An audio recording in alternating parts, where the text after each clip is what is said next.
So, another book review, and this is the review of How to Win Friends and Influence People by Dale Carnegie. And this is a very, very good read for beginners. I am not saying intermediate people ये सब पढ़ें, क्योंकि ये सिर्फ intermediate लोगों को सब पता होता है, ऑलमोस्ट उनको सारी नॉलेज होती है, how psychology works, how people navigate through conversations and skills and all, जो भी मतलब। और ये शुरुआती बुक है, मैं ये नहीं कह रहा कि कोई भी इस बुक को बहुत लेट पढ़े, पर ये बिगिनर्स के लिए this is a very very good read. You will gate thousands of insight on this book, and this is a very good book when you are actually socially anxious, और जितने भी insecurity आपके दिमाग में भरी जाती है वो सब एक्चुअल में एग्जिस्ट नहीं करती.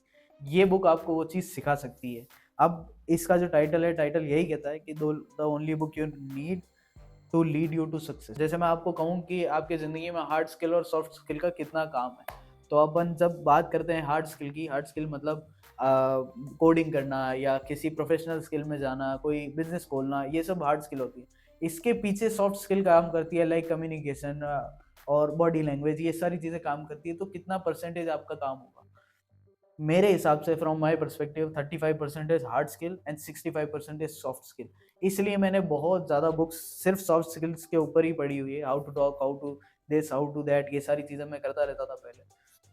मुझे बहुत टाइम हो गया ये पढ़ते, और इसके बाद मैं बहुत ज़्यादा अच्छे से सीख चुका था कि कैसे आप लोगों को अपनी तरफ अट्रैक्ट कर सकते हो, कैसे आप लोगों को अपनी तरफ खींच सकते हो, how to be charming and all that shit. And it is really really good for you to read this if you do not want to step out of your house.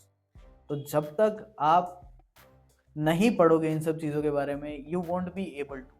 ये मैं उसी से बात कर रहा हूँ जो रात को 3 बजे, 4 बजे या 2 बजे अपना फ़ोन देख रहा है, क्योंकि उसको कुछ ज़िंदगी में करना है और वो नहीं कर पा रहा. तो basically you just need some bunch of books to gain confidence. अलग अलग चीज़ों के बारे में जब आप पढ़ोगे, you will get to know lots and lots of things about how this world works. उसमें से I guess top 3 book should be this one. इसमें से अब क्या कंटेंट है इसका, यही है कि आप लोगों को कैसे जीत सकते हो. अब इसके 2-3 की पॉइंट्स मैं बता देता हूँ. पहला की पॉइंट, स्माइल करना. बेसिकली जब आप किसी से बात करते हो तो you should always talk with a smile, जो मेरे फेस पे पहले कभी भी नहीं आती थी, और मेरा फेस एकदम डेड फेस होता था. उसके बाद मैं थोड़ा थोड़ा स्माइल करके बात करने लगा. And when as a businessman, जब भी आप किसी से इंटरेक्ट करते हो, कस्टमर से या क्लाइंट से किसी से इंटरेक्ट करते हो, तो you should always talk with a smile.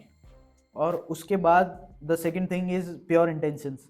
इसमें वो चीज़ लिखी है कि आप अपने इंटेंशंस किसी भी इंसान से बात करते हुए प्योर रखें, और उसके बारे में कुछ गलत ना सोचें, ताकि आपकी जो एनर्जी है वो चेंज ना हो.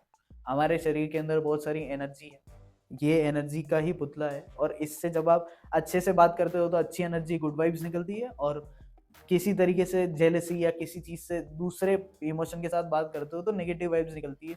ये सारी चीज़ें, मेन कंटेंट इसका यही है कि आपको किसी की गुड बुक्स में आना है तो कैसे आना है, आपको किसी को अपनी बात मनवानी है कैसे मनवानी है. अब ये कोई डार्क साइकोलॉजी नहीं है, उसके लिए मैं आपको रिकमेंड कर चुका हूँ. पावर पढ़ सकते हो आप, सिडक्शन पढ़ सकते हो, वो आपको बहुत ही डार्क साइकोलॉजी के अंदर लेके जाएगी. And they are very very big books. This is a very small read and you will just finish it in 4, 5, 6 days, 7 days, maximum 10 days, and you will learn a lot from this. So this is the book review. जिसको भी social anxiety है, जिसको भी conversations hold करने में problem होती है, जिसको भी ये नहीं पता कि इमोशंस का रिएक्ट कैसे करना है, क्या करना है, टफ सिचुएशंस में कैसे काम करते हैं, दूसरों से अपनी बात कैसे मनवानी है, बहुत अच्छे से you can learn from this. So this is the book review, how to win friends and influence people by Dale Carnegie. Very good read. You all should read this. Signing off, Gaurav.